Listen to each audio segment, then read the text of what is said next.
E aí, tá tudo bem com você? Eu sou o Wellington Calazans e estamos aqui para a apresentação de mais um vídeo, dessa vez os cortes do programa Conexão Angola, que eu tive a oportunidade de acabar agora os comentários. Foram três temas: eleições de Moçambique, por causa da proximidade da notícia, importantíssimo para os países de língua portuguesa, em especial os países africanos de língua portuguesa, e Angola, com uma dedicação muito especial ao tema, como na semana passada nós já havíamos comentado. Hoje voltou a ser tema do nosso comentário, já com uma perspectiva de resultado, onde aquilo que eu falei a semana passada acabou sendo confirmado. A Frelimo, né, o Frelimo, que é o partido independentista de Moçambique, obtendo maioria. Os resultados oficiais devem ser anunciados nos próximos dias, mas nada que venha alterar o curso da normalidade, porque a oposição não se preparou suficientemente bem para poder reverter pela primeira vez um resultado contra a Frelimo. Então foi isso aí sobre Moçambique. O segundo tema, obviamente, Israel, Oriente Médio, tudo aquilo que nós estamos acompanhando. E algumas coisas sobre Israel me irritam, até mesmo quando eu tenho que ouvir opiniões de colegas. Não que eu desrespeite isso, mas é porque, se não separarmos a propaganda de Israel do que realmente está acontecendo no campo de batalha, nós vamos dizer que Israel sempre venceu tudo, e até resgatar a Bíblia e o Torá e tudo que eles quiserem para dizer que eles merecem fazer o que fazem por ali. Então a verdade é que Israel pratica um genocídio, né? O marco que tentam estabelecer como marco zero desse conflito não é o 7 de outubro, são quase 8 décadas de humilhação. As Nações Unidas erraram quando reconheceram Israel como um Estado ali, naquele lugar, que foi criado artificialmente. Não teve nada de guerra, como o Netanyahu quis falar essa semana com o banana do Macron, não é? Na verdade, Israel nasceu de uma canetada das Nações Unidas. Ninguém vai tentar manipular essa realidade, porque não vai dar mais para isso. E não reconheceu a Palestina. Aí ficou esse inferno que foi criado exatamente para que acontecesse esse inferno. Essa instabilidade permanente, porque Israel está ali dentro para que o Oriente Médio, que é riquíssimo, não tenha prosperidade. É isso, para isso que serve Israel. Agora começam a falar que Israel está matando líderes, matou Hezbollah. E aí? Ganhou o que com isso? Um Hezbollah com mais sangue nos olhos, querendo mais e mais se vingar dos atos de Israel. E Israel agora matou o líder do Hamas. E aí? Alguém acha que, da maneira como aquele líder do Hamas morreu, alguém aqui vai dizer que ele estava se escondendo, se vestindo de mulher, como no início do genocídio a imprensa canalha tentou publicar? Claro que não. Ele inspirou mais e mais pessoas. E novos líderes virão com mais radicalização contra Israel, porque Israel está ali não é para ganhar nada. Israel está ali para promover o caos na região. Só para isso que Israel serve. Os sionistas usam os judeus, e o Rubem Gonzalez fala muito bem, os neo-judeus, que são judeus que pensam que são sionistas, mas são apenas bucha de canhão dos sionistas. E vão ser mais uma vez sacrificados, assim como os sionistas sacrificaram eles com Hitler na Segunda Guerra Mundial. Então, vamos aqui falar sobre resultados práticos. Obviamente que eu não tive esse tempo de fazer no meu comentário, eu fiquei tão puto da vida, sabe, que eu perdi até um pouco o meu controle, porque o comentário anterior realmente fale sério, não é? Então vou até poupar aqui nomes e tal, para não ficar parecendo que eu estou fazendo algo contra, mas não dá para dar eco à propaganda de Israel, de que Israel é imbatível, que vence tudo. Não é. Estou tomando uma porrada no sul do Líbano, que não consegue avançar 50 metros. É todo dia helicóptero pegando defunto. Não é? O aeroporto de Tel Aviv está lotado, todo mundo querendo fugir. Todo mundo querendo ir embora. Ninguém quer ficar ali, não. Mas isso a imprensa não fala. Não é? Teve briga essa semana entre os recrutas e os soldados da IDF. Por quê? Porque os recrutas falaram, não, eu não vou para lá, para a fronteira, não. Vá você. Eu vou para o outro lado, que eu não vou ficar lá para receber porrada do Hezbollah. Então é essa a situação. Então, aí todo mundo fica falando, porque mataram o líder do Hamas. Vem cá, olha, como resultado das guerras de Israel no Líbano e em Gaza, publicado hoje na imprensa árabe, que eu vou ler aqui agora. Como resultado das guerras de Israel no Líbano e em Gaza, a perspectiva de reaproximação entre Egito e Irã parece mais próxima do que nunca. Até isso eles estão conseguindo. Como falei aqui em outras oportunidades, não é? Uma das coisas que Israel já tinha conseguido era o não da Arábia Saudita para uma parceria direta com eles. Então, quando a IDF levou 1 ano para eliminar Sinwar, que foi o líder de Gaza, do Hamas ali em Gaza, ele atingiu seus objetivos. Então, o Sinwar pode morrer como um verdadeiro mártir. E ele explica como aqui. Olha só, ele derrubou o plano de Netanyahu e Kushner de normalizar as relações com o mundo árabe sunita e construir um corredor econômico da Índia que atravessa a Arábia Saudita e entra na Palestina. Ele morreu, mas cumpriu a missão. Hoje todos os países falam em reconhecimento do Estado da Palestina como condição sine qua non para a pacificação da região. Israel não vai conseguir lutar contra o mundo inteiro. E os países sabujos não terão como dar apoio. Porque irão perder, já perderam energia da Rússia. Se perderem também o Oriente Médio, estarão aonde? Como é que vai sobreviver? Na indústria, no comércio, militarmente? Não há condição, então temos que ser muito práticos. Netanyahu está conduzindo o povo de Israel para o precipício. Ele não está preocupado, ele é norte-americano, ele vai pegar um avião e vai embora, vai deixar todo mundo lá na bomba relógio. Então, sobre Israel foi basicamente isso que eu não consegui falar, mas eu falei outras coisas que foram boas, vocês vão ver daqui a pouquinho nos cortes. Sobre a Ucrânia, nem dá mais para levar a sério o plano de vitória de Zelensky. Plano de vitória de Zelensky. Fale sério. Fale sério. É chumbo todo dia. A Europa de rastros aí, Estados Unidos sem saber mais o que fazer, o dólar foi para o espaço, o SWIFT foi para o espaço, petrodólar foi para o espaço. E esse pessoal vem falar de plano de vitória da Ucrânia, um país que tem 25% do seu território dominado pela Rússia. Vamos falar sério, né? Ou se rendem, ou vão continuar matando o ucraniano, porque, como eu destaquei na minha fala no programa, aquela célebre frase até o último ucraniano, que foi proferida por Joe Biden, ela está cada vez mais próxima de ser consolidada. E os 3 temas foram esses, né? Moçambique, Oriente Médio e Rússia. Vamos agora assistir aos cortes. Antes disso, eu peço a você que curta, comente, compartilhe e, se pode, né, faz aquele pix aí para que a gente possa trazer mais e mais conteúdos aqui no canal. Viva, boa noite, bem-vindos a mais uma presença do Conexão Angola na TPA Notícias, onde a informação é sempre de primeira. Vamos destacar os factos que dominam a geopolítica global, como é habitual ao sábado, aqui na televisão pública de Angola, na TPA Notícias, e como é habitual, vamos ter os nossos comentadores residentes. Boa noite, Wellington Calazans, a partir da Suécia, Estocolmo. Boa noite, Ivan. Boa noite, professor Almeida, e também ao colega Helder, que pela segunda vez está aqui com a gente para falar sobre Moçambique. Isso é um prazer, e a você assistindo a TPA, é sempre um prazer estar aqui no Conexão Angola. Vamos também tentar perceber a opinião do Wellington Calazans relativamente às eleições gerais de 2024.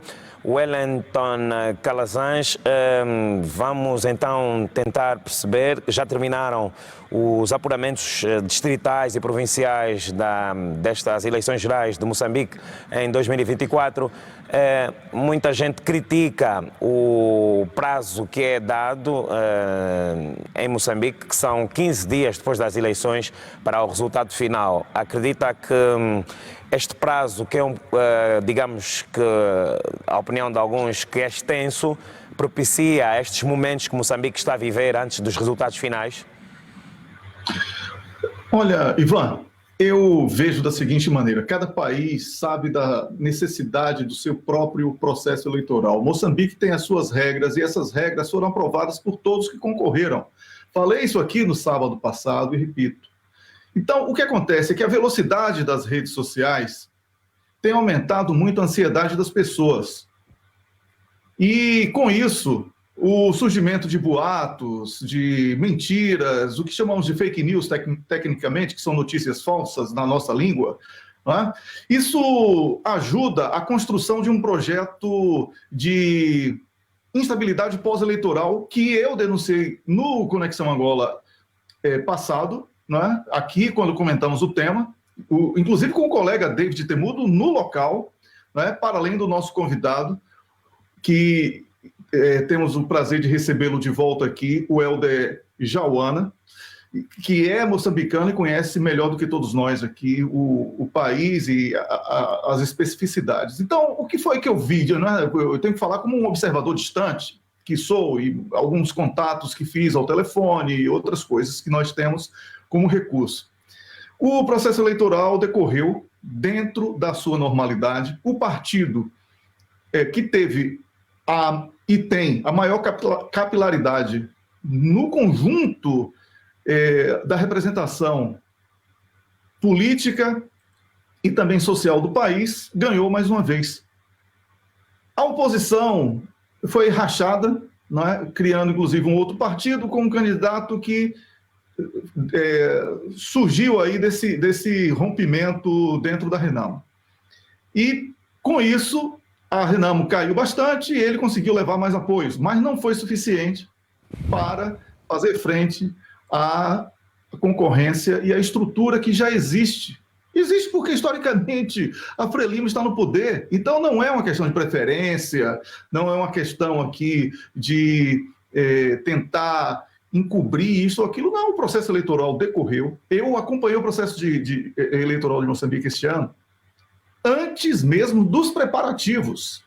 Antes, porque Angola prestou consultoria a Moçambique, através da CNE, e eu tive uma série de informações prévias sobre o processo eleitoral, porque eu já sabia que esse pós-eleitoral era o que iria despertar o meu interesse como analista. Por quê? Porque, historicamente, há uma tentativa muito clara de promoção de instabilidade no processo eleitoral dos países africanos em especial, mas não apenas, na América Latina também vemos muito isso.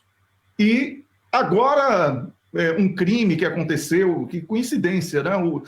Ninguém pode dizer que um partido que ganhou praticou um crime, então vamos investigar quem está por perto, para saber se foi uma espécie de fogo amigo para produzir manchetes, né? Uma sugestão aí para o pessoal da investigação. Então, Ivan, é importante que essa credibilidade, e o que o colega Helder falou aqui, é de uma importância muito grande. É o moçambicano que tem que dar credibilidade ao processo eleitoral do país.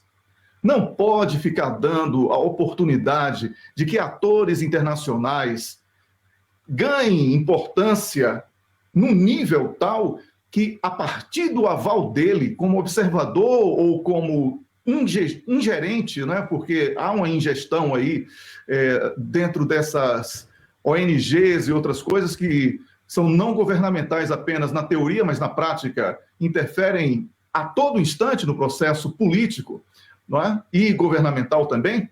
Então, o moçambicano tem que entender o seguinte: os problemas existem, então cobre do governo que foi eleito. Mas cobrar não significa necessariamente promoção de baderna e outro tipo de instabilidade. O processo eleitoral é algo que deve ser respeitado porque, quando bem conduzido, quando bem fiscalizado, e é o que aconteceu agora em Moçambique, não adianta tentar dizer o contrário, né?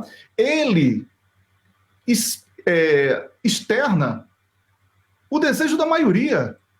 E se é esse o regime político que o moçambicano quer conviver, onde prevalece aquilo que a maioria deseja, cabe à oposição trabalhar melhor, construir uma melhor proposta para convencer que aquele voto que ela ainda não conquistou deve ser transferido para ela. Porque, caso contrário, teremos esse cenário patético todas as eleições de Moçambique, em que a oposição concorda com tudo que é elaborado para o processo eleitoral e, momentos antes do dia do voto, começa a fazer denúncias infundadas, sem provas, e tenta manchar um processo eleitoral que ela ajudou a construir e que, por visível derrota, começa a não querer aceitar o resultado. Então, esse é o problema de Moçambique, é o pós-eleitoral. Já vínhamos fazendo essa advertência semana passada e estamos vendo aí, Ivan, esse processo aí. Wellington agora questionava, depois dos resultados finais das eleições gerais de 2024 de Moçambique,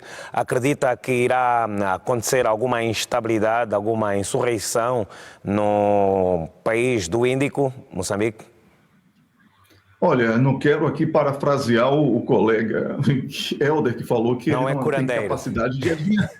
Exatamente, não sou. Apesar de ter nascido lá na Bahia, no Brasil, né, que tem muita herança africana e tudo mais, não tenho ainda esse poder, mas o histórico aponta para isso.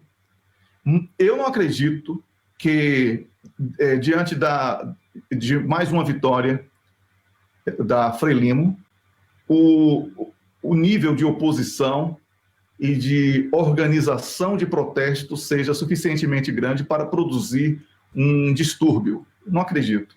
Vai haver ali uma ação, outra, mas como sempre acontece quando jovens são estimulados para tal.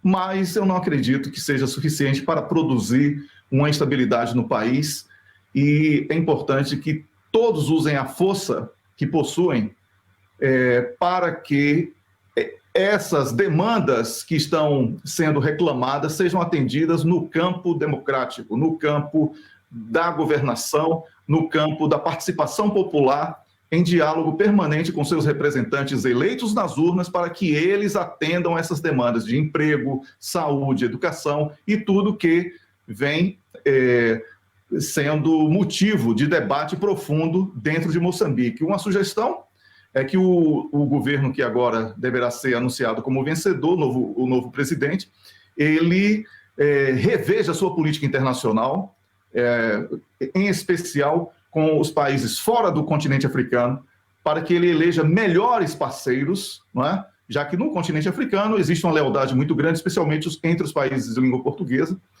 mas que os parceiros externos, fora da África, de Moçambique como país, eles devem muito a Moçambique, porque estão extraindo as riquezas de Moçambique e promovendo ataques de grupos armados com rótulos de terroristas, grupos terroristas que não são terroristas, são mercenários pagos para a produção de instabilidade, para que a extração dos recursos de Moçambique seja feita sem o repasse para o Estado e, consequentemente, para o povo. Este deve ser o foco, porque o maior inimigo de Moçambique não está dentro do país, está fora. Pode ter certeza, Ivan. Obrigado, Wellington Calazans. Esta abordagem que se impõe no primeiro tema escolhido para esta edição de sábado do Conexão Angola, sobre a guerra no Médio Oriente. Na última semana foram produzidos vários destaques sobre este conflito. Wellington Calazans, neste conflito, na guerra do Médio Oriente, Israel eliminou mais um líder do Hamas, está a demonstrar claramente que tem potencial para eliminar até o último líder. Bem, tudo isso na propaganda é muito lindo. A análise que tem que ser feita sobre Israel é a análise do Israel de hoje e não do Israel de ontem. Porque se eu for falar sobre processo histórico, a primeira potência mundial continuaria sendo até hoje a primeira potência mundial. Israel mata civis, Israel pratica um genocídio e Israel está sendo isolado do mundo. O que foi que mudou quando o líder do Hezbollah foi assassinado? Temos hoje um Hezbollah com sangue nos olhos, com muito mais vontade, disposição de lutar contra Israel. E é isso que está acontecendo no campo de batalha, Ivan. Falei isso algumas vezes aqui e fui contestado por colegas, inclusive. Mas na prática estamos vendo. Israel não consegue atravessar a fronteira do sul do Líbano.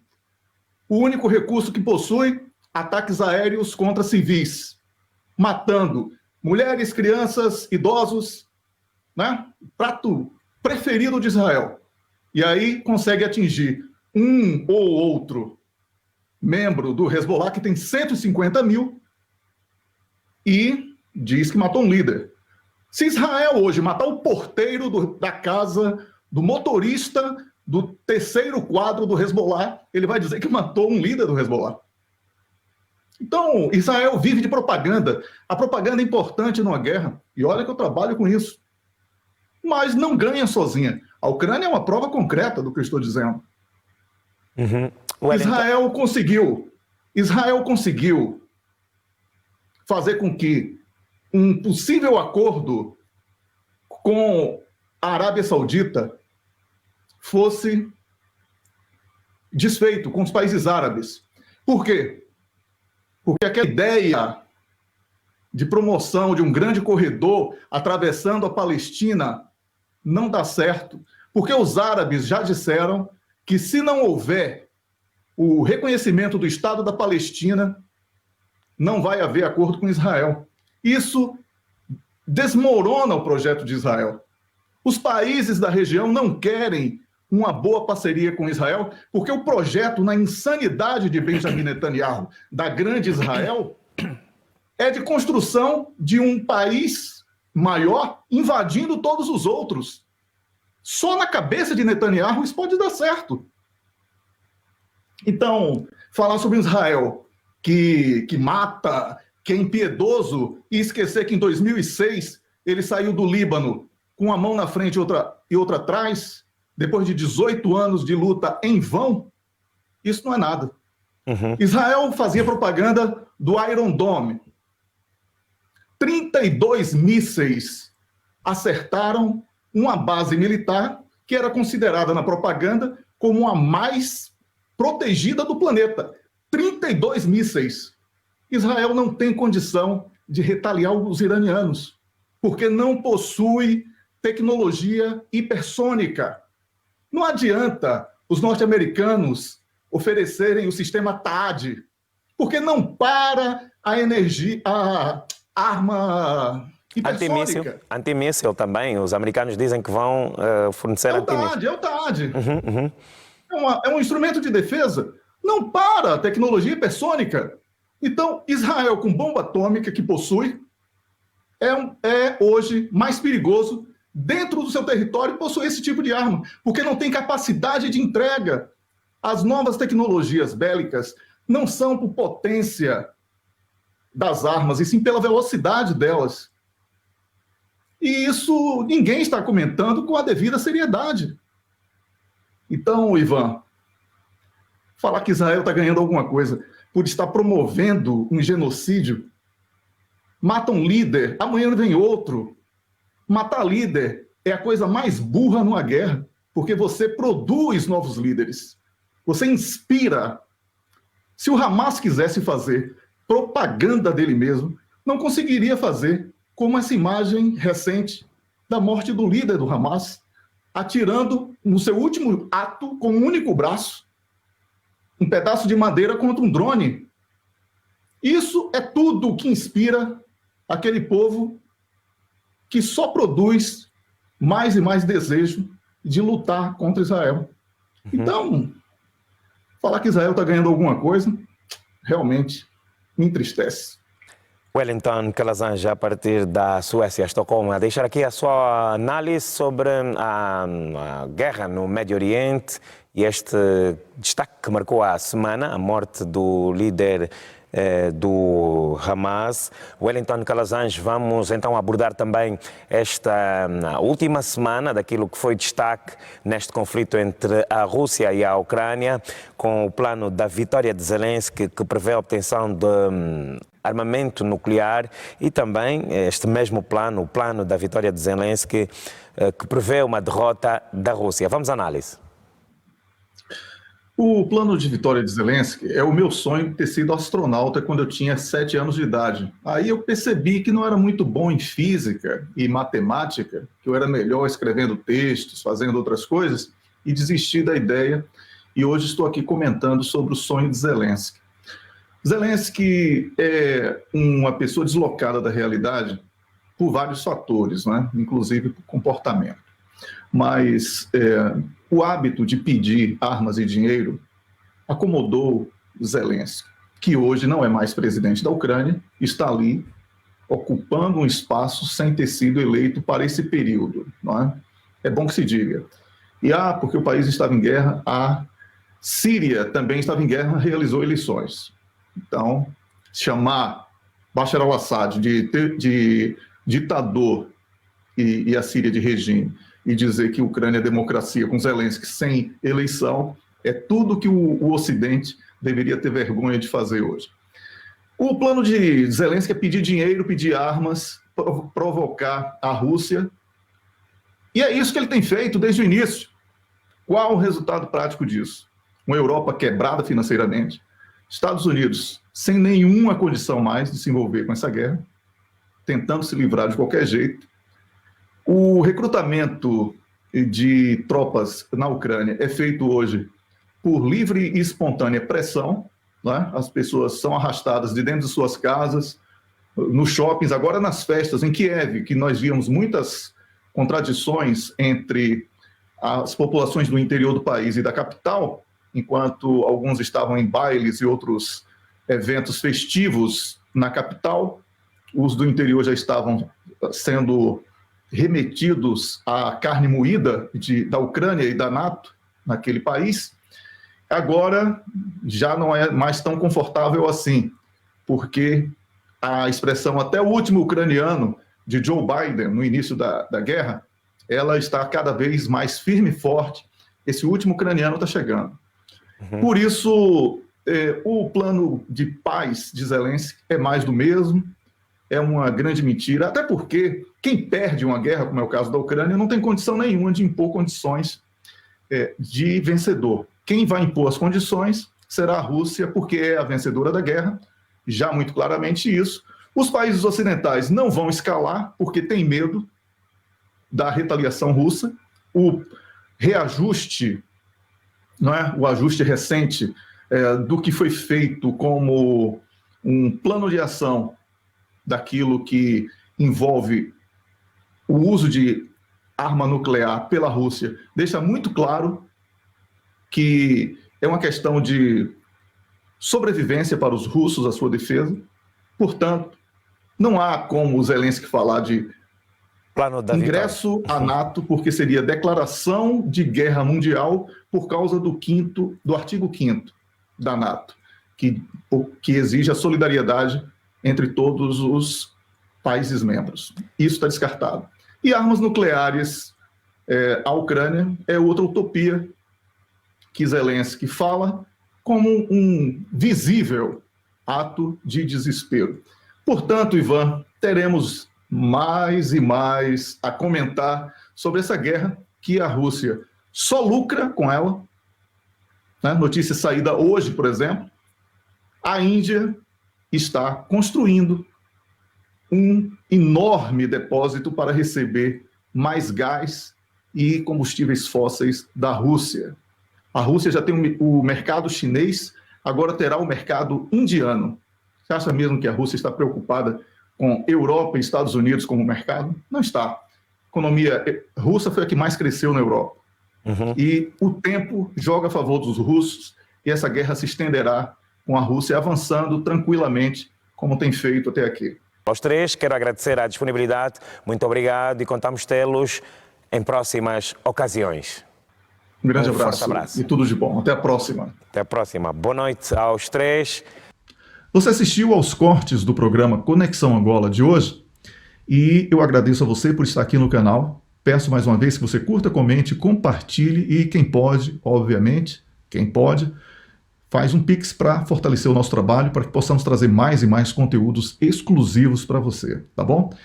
Eu sou o Wellington Calazans. Eu tento trazer aqui não apenas os cortes, eu agora estou adicionando sempre um comentário extra, porque nem sempre aquilo que realmente eu gostaria de dizer como cidadão, como pessoa, eu levo para a televisão, porque existem vários fatores, especialmente na televisão pública, entre eles as relações internacionais, entre eles as relações entre países que devem ser muito, muito bem conduzidas. Eu tenho responsabilidade editorial e profissional, por isso, na televisão, eu vou no meu limite, não ultrapasso essa linha, porque eu tenho respeito pelos colegas e pelos compromissos que eu tenho com a televisão. Mas aqui eu falo um pouco mais porque é um espaço próprio.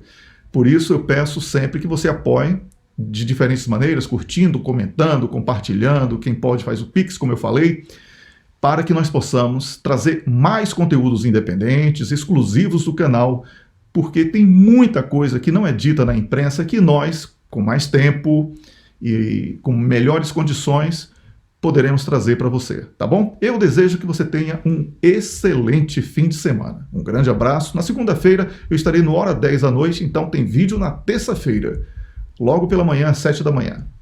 Tudo de bom para você e vamos marcar esse encontro aí para o próximo vídeo. Até lá!